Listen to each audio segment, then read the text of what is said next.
Downtown Fargo, where culture, creativity, and community collide.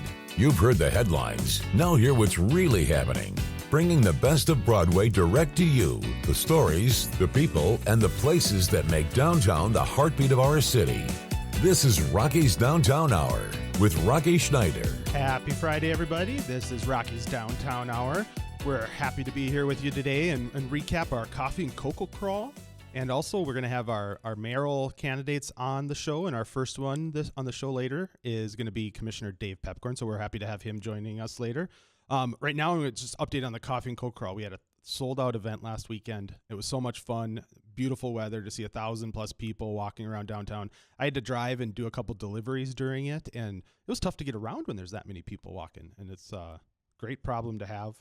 We did a survey afterwards and had 100-some people respond to the survey, so I don't know what percentage that is, but pretty good results. We had like a 91% overall experience rating, which was a lot of fun. And one thing we try to do, of course, is show that events can show off the best of downtown, right? And we had 40% of the attendees at the coffee and cocoa crawl that came from outside the metro area.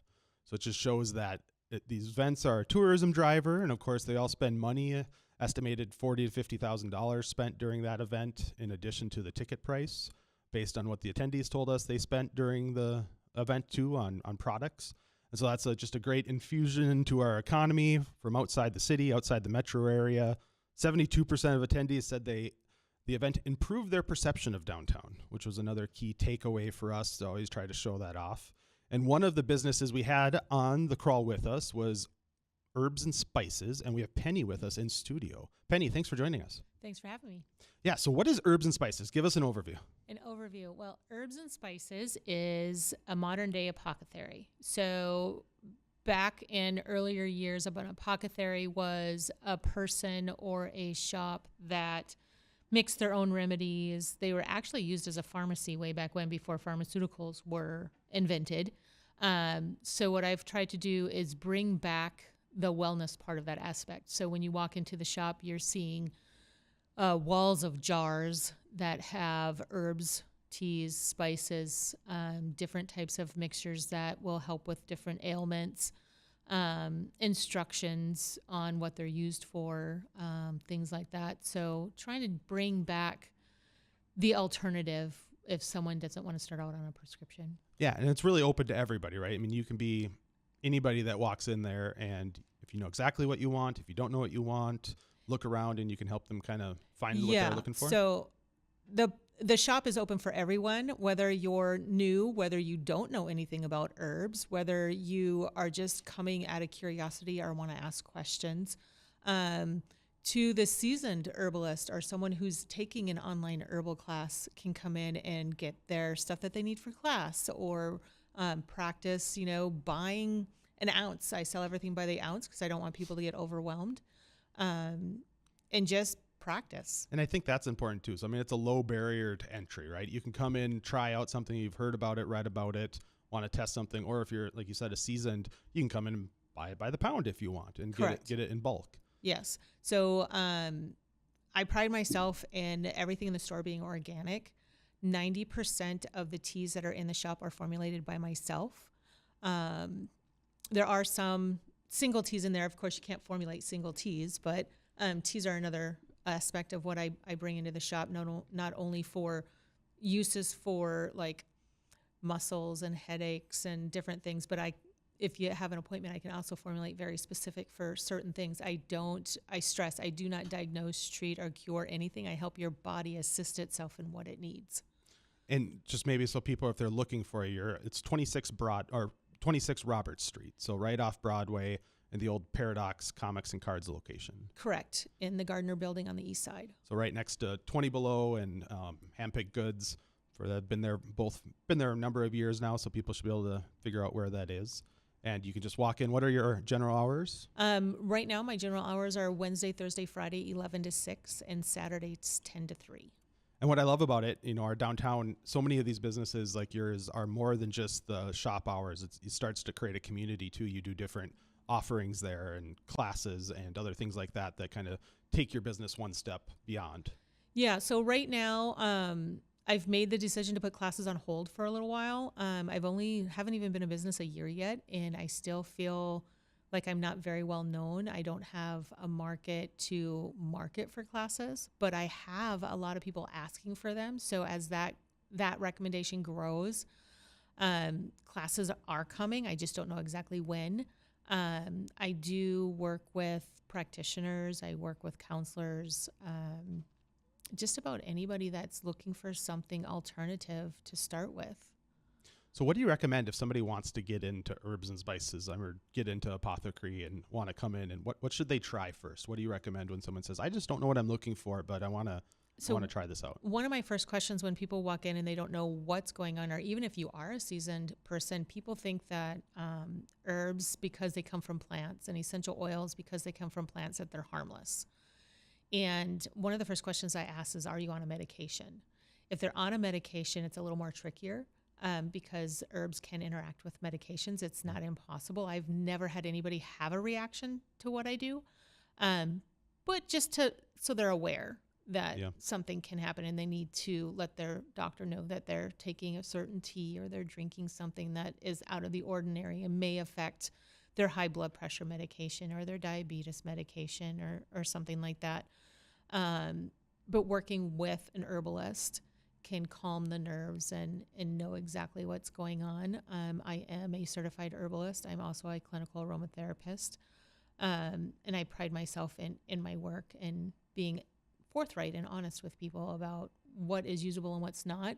As far as someone coming in and wanting to try something, stress in this world is everybody's got it. Yeah. Everybody's got it. So if you're new to this and you want to just try something to help you sleep, chamomile is really good. Catnip is really good.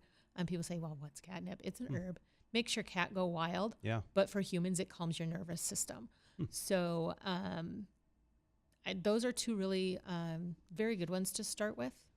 And so you were on the crawl last weekend. Got to I see a was. lot of new people. You said somewhere over 500 as you lost count along the way. Yep. But what were people's experiences as they came in? And I assume mostly new people because you're newer in downtown. Yeah, I had a handful of people come in that knew I was there, but most of the people were like, wow, this is incredible. I didn't know that this existed. And their eyes would pop out of their face and they're like, oh my God, I can't believe there's this in Fargo. And a lot of people are like, we've been waiting for something like this. That's so fun. Yeah. Yeah. So it was a great experience, and it helped me know that I'm headed in the right direction. And so if people are listening and they want to find out more information other than coming into the store, which is obviously always an option, they want to find you online, what's the best way to find you? I have a website. I also have a Facebook page. It's Herbs and Spices. I am on Instagram, but that's flipped. It's Spices and Herbs. TikTok, it's Spices and Herbs, or Herbs and Spices. Sometimes I get confused on that because I had to flip it on Instagram because someone else already had my name. But there's lots of social media outlets out there that I'm connected to. And so, okay, my last question is try to ask people that are in downtown Fargo to give some love to something else going on in downtown Fargo that you're just a fan of. You're not connected to financially, or it's a part of your business. Just another store, another event, something that you love about downtown. I love Marge's restaurant. I like that it's local. I love the food is always fresh and hot. Yeah. What's your go-to menu item? I think I do the salad bar. Salad bar. Yeah. The soup and salad bar is fantastic. Yeah, it's kind of been a dying trend, the soup and salad bar, but it's always fun there. Yeah. And they're always welcoming and warm, and they're busy. Yeah, they're always busy. So, little salt and pepper shakers all over the wall. I think is such a cool. Yep. I was looking for an owl set, but I couldn't find one. Oh. So I might have to buy one. There we go. That's perfect. They'd probably take it. Okay. I appreciate you, Penny, coming on. Herbs and Spices at 26 Broadway for all your apothecary needs. Check it out online or stop into the store sometime and talk to Penny. She'll help you out. And when we come back, we're going to have Commissioner Dave Pepcorn on, who can talk about the mayoral race coming up in June in Fargo. Welcome back to Rocky's Downtown Hour. I'm joined by Commissioner Dave Pepcorn. Hi, Rocky. How are you? Dave, thanks for coming in today. Thanks for having me on. You know, I'm letting everybody know this is I'm trying to get every candidate on. I'll see if I can get every candidate. I know I'll get every mayoral candidate. Yep. We'll see how many city commissioner candidates end up running. There's not a lot of city commission ones announced. Not yet, but it's still, there can be more. I predict there'll be more of everybody. And so but that's a good thing. It's good. What you announced about a week ago. Yep. And seems earlier and earlier every time. Yeah. Unfortunately, I think that's true, but it is what it is. But, this is such a huge election because, with 2 commissioners running for mayor, we're going to have at least 2 new faces out of 5 and possibly 3, right? Yeah. We're going to have a new mayor. And so, it's turnover's scary. You want Especially- some turnover, but. And we talked about, and like Bernie Dardis is leaving, and Yep. the amount of experience that we're losing in Mahoney as Yep. well. They had a lot of experience. Okay, so you've been there 16 out of the last Yes. 18 years. Yes, sir. And you're going to be on the rest of the show with me, so we'll get to some of the topics. But I think it's our chance to go to beyond the headlines. Like, who is Dave Pepcorn? And I've known you for a long time, Yeah. Rocky. And so I'm born and raised in Fargo. I went to elementary, junior high. Graduated from Fargo North, played football at NDSU. I was a small business owner and had my business in downtown Fargo. I sold that about 5 years ago. And so, and the reason I'm running is this is my hometown. I have 2 sons. They're adults. They both live in Fargo. And so I have family here, and I want it to be a great place for them to live and for us to live. No, and I've always appreciated that about you. You're a true Fargoan, right? You put Fargo first. You're not running, I think every politician maybe has a little ego. You got to put your name on a ballot, right? But I get that. But you're also running just to make Fargo a better place. That you're doing it the best. Do the You know best how. I can. Right. Do the best I can. Yep. Okay, so in your time, before we get into what you want to do in the future, what do you look back on and say, this is what I'm proud of, I've been able to be a part of? So first of all, I vote as a fiscal conservative, and so my voting record, that's what I do. I try to be frugally spending our money. I am happy with a lot of the economic development and the downtown with the parking ramps. And if you don't mind me giving a quick plug, Yeah. so we just approved a new parking system for the downtown, which will be important because down the road, right now we're kind of at a low ebb as far as the traffic, but to have our ducks in a row. So the new traffic will be, they'll manage the on-street parking, the flat parking, and the ramps. And so, but it will also be a cohesive plan. So signage and all these things Yes. will be a little more consistent. So I think from your perspective, I think that'll be a good thing. Yeah, parking ramps is probably a whole show because Right. Yep. the city just sent out a press release today I was part of about the Roco ramp getting a number of technology and security upgrades. The MP Avenue ramp is brand new and that's very secure. I park in a parking ramp. I tell people I've never once had snow on my car. Parking ramps are great. They are. Like I don't go in and scrape my windows. Yeah. And obviously you know this, but what the goal is to have our customers with the short-term parking right in front of the stores, and then the employees and the people that live and work all the time parking in the ramps. And so but we still need, It's a challenge. And it's a challenge, and it's kind of a work in progress. And obviously the one being done that's just completed, that will take a while for people to get accustomed to that. So, but I would say this is a good time to get all of our ducks in a row. Well, so I've heard you talk about selling your business or getting out of the business 5 years ago. I haven't heard the story about what made you start that and pick downtown as where you started it. It's so it was my family business. My dad started a chemical company, and then I took it over, and so it was a True Green franchise that we sold. But what got me downtown was originally we were on Main Avenue, kind of by kind of a 2800 block, and so they were going to make some street changes, so they had to buy our building, and so then I had to look for a new building. And so one day, I loved the downtown, and so that there was a little handmade for sale sign in the window, and so we went and looked at it, and it was not in very good shape. Yeah. And so that's how it happened. Yeah, that's good. It made it successful. You went, did Renaissance Zone or Yes, something to I did. part of the revitalization of downtown. Yeah, and it was a metal building, and so then we copied. We're right kind of near the Great Northern Depot, so we kind of tried to imitate that with some brick and make it look a little nicer, and so that's what we did. Yeah, it's under that the Great Northern building's so beautiful, and then even the old Fargo Public School building across the street, like that building's amazing too. They're iconic. Yeah. And now that's going to be the Rape and Abuse Crisis Center, which is going to be great. It's way more space for them, and so anyway, lots of great things going down. And I will say this: our downtown, that's a very valuable thing for the citizens of Fargo. That's one of our most valuable assets. Yeah, and I maybe go into that because I think it's been great to hear you talk about that because the property tax base has just skyrocketed in downtown. I don't think people realize when downtown has done well, everyone else pays less property taxes. That's the truth, and so that's why the Renaissance Zone was originally started, because the values were going down, and so now it has recovered, which is great. But what I just learned from your previous guest, our rents are a challenge now, especially for small startup businesses. And so that's something you and I, we need to work on, because that's what makes a downtown unique, is to have small stores that are not national chains and nothing against the strip malls, but strip malls can be Rochester, Omaha, our downtown. That's us. Yeah, there's nothing, I mean, talked about our coffee and cocoa crawl. 40% of the attendees were from out of town because they want something different, right? They're not going to the suburbs to see the exact same thing they can see in any suburb. Right. We want to show off, and downtown's good for that. But you're right. I think everyone likes a stable economy, right? With COVID and then some economic challenges after that, I don't think downtowns know what to do, and I don't think ours is any different. Right. It's not like we're the only ones going through challenges, but we've done some things to inflict damage on ourselves. Yes. And so, but I will say we've had some positive things happen.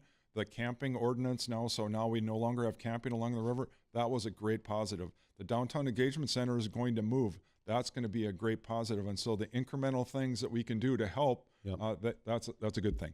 Yeah, and we've had a lot of conversations about that. It's been tough to help those that need help, but also regulate the maybe bad behaviors too, because when they're all together, it's tough. And I hope so. The other thing is we have to change how we're doing some things. And so for like the engagement center, people that are addicted, we have to get them into treatment, not just help them continue to use drugs or drink. And the same thing with mental health. We have to get them mental health services, not just keep rotating. And so that's one thing that not only moving the Downtown Engagement Center, I think we have to change how we're doing business. I don't know. And I think it's a general misconception of government. So I've worked with you for a long time on a lot of issues, and but you're almost always on the same side on things. So like, I think I've seen some stuff on Facebook about you and running for mayor, but you and Denise Kolpak vote together 90+% of the time. But like that's the government. Most of the time you agree with staff and they've done their good job, and it's like we all agree most of the time. It's kind of funny because people say, well, I agree with you most of the time. Well, my wife doesn't agree with me. And so, and when you think about it, and so I don't know, if you're looking for the candidate that you agree with 100% of the time, they are not out there. You're not going to find it. Yeah. Okay. And I just have one more question before we go to the break, but there's talk about going to wards. And one thing I just disagree with that, because I've worked with both. I've worked with dozens of cities, hundreds of cities in my previous job. And when you have a downtown or commercial districts or industrial districts that don't have the high population necessarily, how do the wards get split up, and how do you represent an industrial park when there's nobody that living there? It's like that's the responsibility of everybody on the elected body. I am not in support of this change because our commission form, I like going to South Fargo and meeting with neighbors and helping their neighborhood. Yeah. And so the award system, which they have in Moorhead, it's an example. It creates a little bit of divisiveness between the board members. And to me, I like us all working together. Yeah, there's probably pros and cons in every form of government. And I think some people that are pushing the wards, it could work just as well. I mean, you still got to elect good people. If you don't elect good people that are willing to work together, you're going to have challenges. But it doesn't solve every problem either. Nope. There does solve some problems, maybe, potential problems. But to me, it's we have a lot bigger issues to tackle than that at this time. So I guess that's my 2 cents. All right. So you said you have your kids are out of the house now, old? Yes. They're adults? My oldest son is 30. My youngest son is 28. My youngest son has special needs, and so he lives with us. We're his caregivers. And he actually goes to the vocational training center, which I'm on the board. That is a great place. And so, and you already know that. And my son works at TNT Fitness, and he serves people with special needs with physical activities. And so I'm very proud of both of them. So. No, and that's really all we can ask for, right? Is make our city better for our kids to. I am so proud of my oldest son because most kids his age just want to make a lot of money. Yeah. And he has said, no, it's more important to help people than make a lot of money. And so I couldn't be more proud of him. Well, that's really cool. TNT Fitness. Okay, when we come back, we're going to get a little deeper and beyond the headlines and talk about, just kind of preface it for everybody. One of your mayoral points is to be tougher on downtown crime. We're going to ask, what do you mean by that when we come back? Welcome back to Rocky's Downtown Hour. I have Commissioner Dave Pepcorn and mayoral candidate in the studio with me. So Dave, one of the things I read, and we've worked on a lot of downtown issues on increasing ordinance these last years, including the homeless encampments along the river, relocating the engagement center, being tougher on urinating and drinking in public, police presence, all these things. I feel like I say this over and over, but we're not done yet. The right work has started, but we're not done yet. And so one of the comments you made was in your mayoral proclamation or declaration that you're running is you want to be tougher on downtown crime. I feel like I know what you mean by that. Maybe other people hear it differently. So I'll give you some time what is tougher on downtown crime? So I appreciate that. And what I'm talking about is we were talking about, so if you're shoplifting right now, there are no consequences. And so if you're a criminal and you commit a crime and there's no consequences, you're possibly going to commit more crime. And so just small things like that add up. I don't know if that makes sense to you. No, and I mean, I'll validate that. We have increased property crime, I think, is one, crime's down overall across the city. Property crime is not. And we see people will come in, shoplift, leave. As a small business owner, usually don't have time to call the police. And if you do, it takes too long to do much about it. But the other thing that's happening now, now when a crime happens, it's online. You report online. You can't do that because what that does is, if you're a citizen, you want to talk to a police officer, not fill out a form. And so I would change that immediately. And so that would have a huge difference. But right now, when you call 911, it is an immediate response. And so the other thing is we would start tracking. How long does it take? But then the other thing about the downtown, I would have a visible police presence much more. And we were talking about the area is quite large, but really the area to concentrate on is not that large. And we could do this quite easily. Just have a visible police presence much more. I'd like to know, what do you think of that? Yeah, no, I mean, I know one of my goals was to get police officers out of their patrol cars. I know patrol cars are safer. You can handle almost anything when you have your shop with you. The city invested in trikes, which, people like to make fun of, but the trikes have been great. It's kind of a balance between engagement and still have mobility. But yeah, whenever the police are out there, people feel safer. And during the street fair, do you know what? We have very little of anything as far as criminal activity. Right.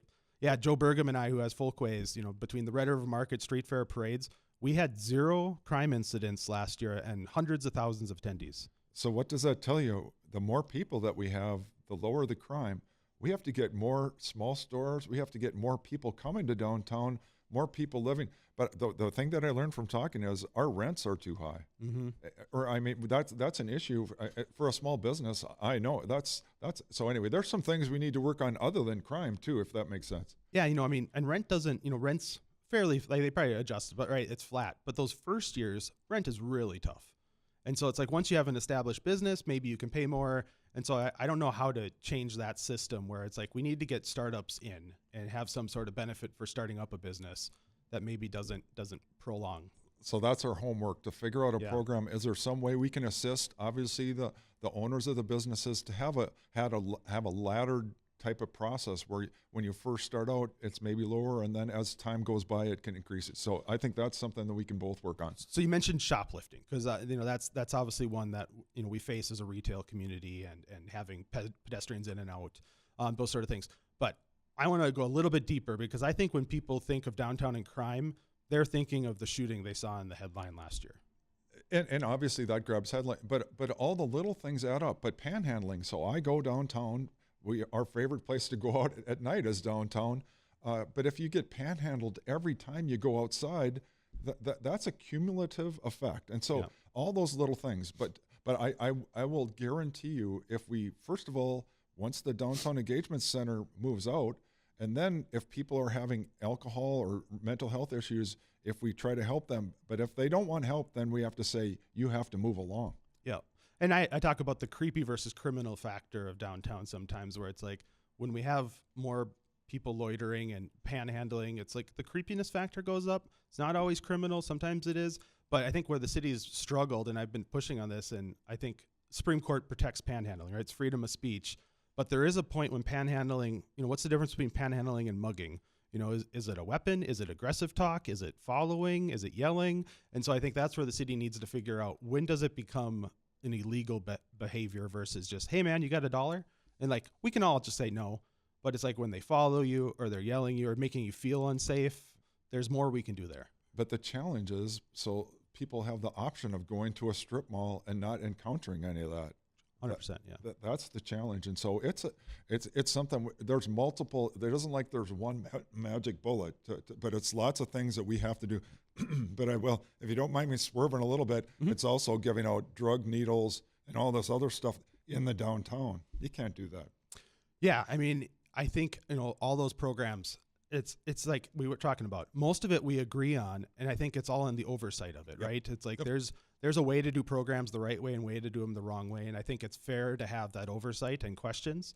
And people need to be forthcoming that are having those programs too, so everyone's aware, and we can make those decisions. But once again, I'll go back to the main thing that I would change if I'm elected mayor is, instead of enabling if people have addiction problems, we would get them into treatment. And if they don't want to go into treatment, then they got to move along. We are not going to just let them continue to continue. I'll say one thing I've agreed with you on is, with the engagement center moving out to the resource and recovery center on First Avenue now, I think it's supposed to be moved sometime in April. I think the goal that we all have is, how does this not just a city of Fargo problem, right? I mean, sure, let's say half or more. I think it's 70% they say come from Fargo, but that means a good chunk of them still aren't from Fargo. This can't be on Fargo taxpayers to fund alone. We need the state, we need the county, we need others involved. And I think that's slowly working, but we're not there yet. But the other thing to compound this is the state now is going to be reducing funding for everything. If that's coming down the line, as you know. And so I've been talking about our Moody's downgrade where we have to be reducing spending. Well, now it's not only that, not only our debt, but the state is going to be, and that's going to be reducing even more of the state to help us with these things. Yeah. And it's, I think the city of Fargo sometimes, I don't want to say gets ahead of its skis. I think we're trying to do the right thing for the right people, but we need to bring others along with us. And sometimes just being the big brother, right? You go out first when it's like, we need to make sure our friends are there. And I think you talked about that with like Mayor Dardis leaving. He's been a good partner on a lot of things. So do you mind if I just say a few words? So Mayor Dardis is really one of the people I've tried to follow, a mentor kind of, because what he's done for West Fargo, and when I think of him, I think of integrity. And to give you an example, so the diversion, that really wasn't West Fargo, even though they'll benefit indirectly. And he is one of the keys in the North Dakota legislature to get our funding. 100%. And he did that purely outside of being the mayor of West Fargo. And so I can't say enough positive. He will be sorely missed, and just a great man. And I told him this yesterday because I saw him in person, and he's just fantastic. And so we've been so fortunate in our area to have him. Yeah, he's one that understands working beyond your boundaries. And he's my second favorite Dardis because Louise is pretty awesome. She helped us start from the FMRA Foundation, starting the land trust that you've been a big supporter of too. And so, they're just a great couple that just give back. We're very fortunate to have them, and I'm very sad that he's leaving. I voted no if he would have asked to have a vote on. Well, okay, so maybe that's a question I have for you then. We need other good candidates, right? We need people who love their community to step up, and sometimes you step up and lose, and sometimes you step up and win. I think we've both done that. And how do we convince people it's worth it? It takes great courage to put your name on the line and to have the public vote either yes or no on you. And then on top of that, nowadays there's lots of other things. Being a public servant, so it's a challenge. If you look, there's way less candidates for city commission. Many times when I've run, we've had 8 to 14. Yeah, and so I do think there's things that have happened that, and not positive, and so a lot of people are opting out of being in public service, and that's not a good thing, because to me, the more conversation and the more options the voters have, the better. Yeah. So I grew up with a dad who was elected official, and I always thought it was amazing. I didn't grow up in social media times. And so now when your dad's running, or your mom or whatever, they're getting beat up online. Your friends read that, they tease you, or you read it and you're like, wait, is my dad a bad person or something? So you hear it all, right? So how do you deal with that both as a candidate and as a community? How do we rise above that where we can? Well, that's a very complicated question as well. But to me, to be honest with you, you have to take social media with a grain of salt. You have to have thick skin. My dermatologist said you have incredibly thick skin. There we go. Yeah. But that's why I think a lot less people are running, because of that very fact. And it's easy to be courageous when you're behind a keyboard and anonymous, as you know. And so you have to take that with a grain of salt. But to me, anybody that's out there being in public service, the school board, we need candidates. Anything. If you're waiting for someone to beg you to run, that's not going to happen. You got to do it. And to me, that's part of, if you want this place to be a great place for your family and yourself, then you got to step up. Okay, so back to crime. How do we balance that narrative when people are afraid of a shooting has happened downtown? Too many. One's too many. Yep. And we think about that. Obviously we had the officer shooting a couple years ago that comes up all the time, rightly so. But how do you not let those severe things that happen once or twice drive the daily narrative? But I think this is what's making your job even more challenging, because I think, like in downtown Fargo, we have to go even above that. we have to raise the perception that it's even more safe. And so this is not going to be easy or be quick. It's going to take time, but we have to go above and beyond to get people to come back. But we have the examples, the street fair and the crawls, they're phenomenal and they're safe. Yep. So it's like, no, we know what we can do, but we have to just try to do that more on a consistent basis. Yeah, we need to, the events are always sold out and people love them. They, come to the market, thousands of people every Saturday. Crawls sold out, street fair sold out, all these things, right? And how do you get that Right. same feeling day to day? Because you can see officers, you see other people, you know you're going to be safe, you're going to have people around.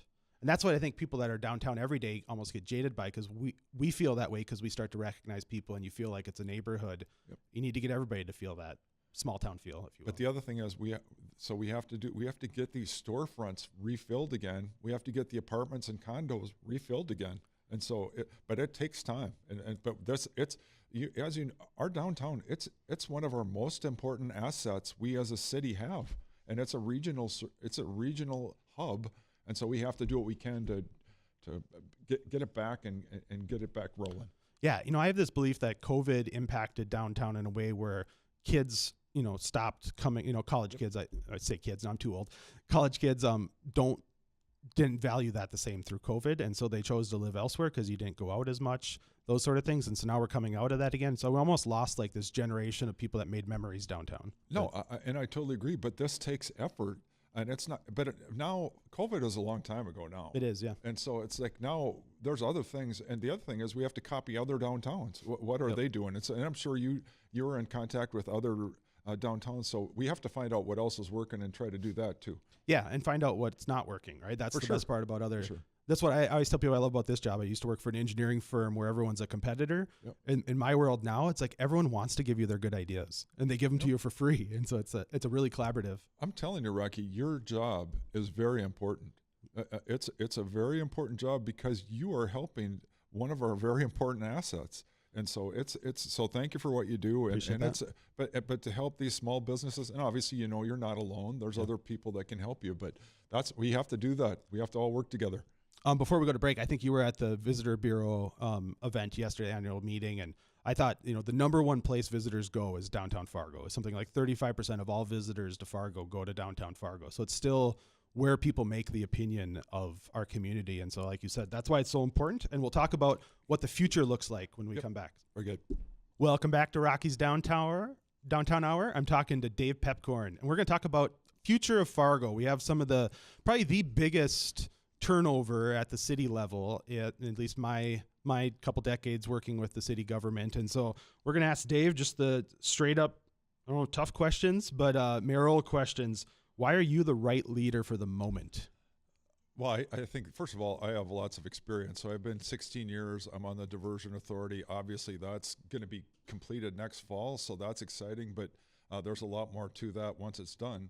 The Red River Water Supply Project, I'm an alternate on that as well. And so I've been involved with all the critical projects, and I have experience on that. I do think there's many things coming down the line that are going to be very positive. And it might sound a little partisan, but Bison football moving up, that will Those are fighting words to some people. I know, but that will raise the visibility of the city of Fargo and obviously NDSU and the state of North Dakota because of the markets that now we're going to be in much different markets than we were, like it or not. And so to me, talking about it specifically, to lose the UND game, that's very disappointing because that's such a great, I go up to Grand Forks. That's the most fun game because it is great. It's a great college atmosphere. But anyway, this is going to be good for Fargo in multiple ways. And so, but I would say, so that talks about the convention center because now the Fargo Dome with NDSU moving up, we have to invest some money. And we have money in the Dome already, but to me, that impacts the convention center a little bit. Exactly where should it go? Because there's a hotel and other things going on. And so to me, it's an exciting time for that. And to me, that will impact the downtown. Yeah, I know, just like any Fargo Dome or Shields Arena, any event in town, downtown still is where people go to eat. I obviously like our downtown location for the convention center because that's what shows off Fargo best. I don't want people, I'll just pick on the Fargo Dome, across the streets in Applebee's or a Subway. It's like that's not showing the best of Fargo. But there are other pros and cons to every location, for sure. And so there's 4 left. And one of them, to talk about the downtown location, it's the Civic Center.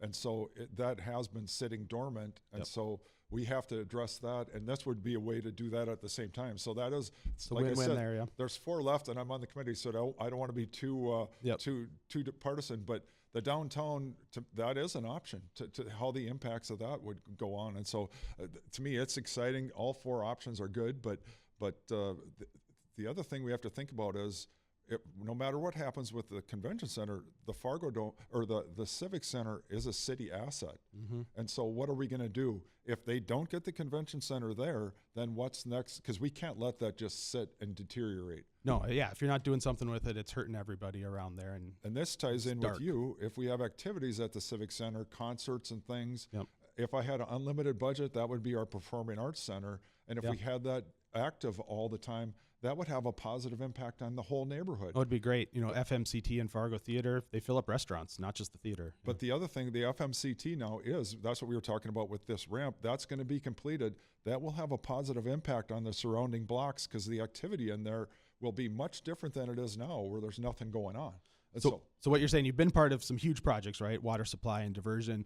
You have some other big projects you want to see fruition. I think from my standpoint, your toughest job as mayor, whoever becomes mayor, is that you got to get to 3 votes, right? You got to build consensus. And I feel like when you're a commissioner, that role is somewhat on you, but it's not your main job. But the mayor's job's always got to find that middle consensus point. And so how do you change your thinking from commissioner to mayor? It's going to be a huge change for me because I've been in the minority the whole time. And a few years ago, I was the deputy mayor, and so when the mayor was gone, I sat in as the mayor. It's way different because, like you said, and you have to make sure everybody gets called on. So for me, being in the minority was much more easy because all I could do is say my points, and it would never pass anyway. Yeah, and so it was 4-1 most of the time. And so it's much different being the mayor. So what you said is very true.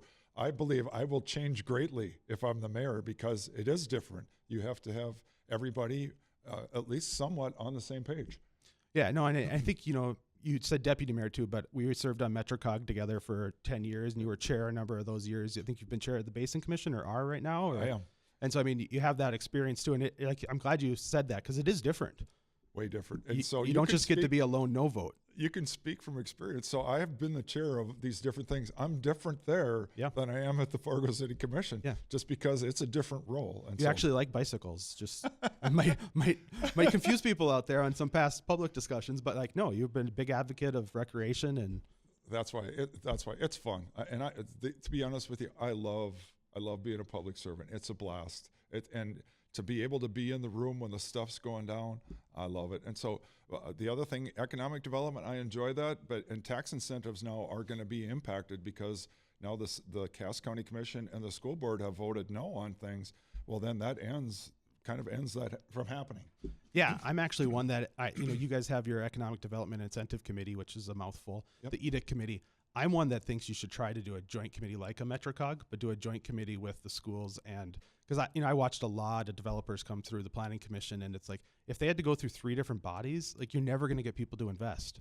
And so it's like you can still have different policies and different decisions, but if you can consolidate that on a committee like MetroCog does for across the cities, it's possible. That's a good idea. But right now it's at a standstill, and it essentially ended.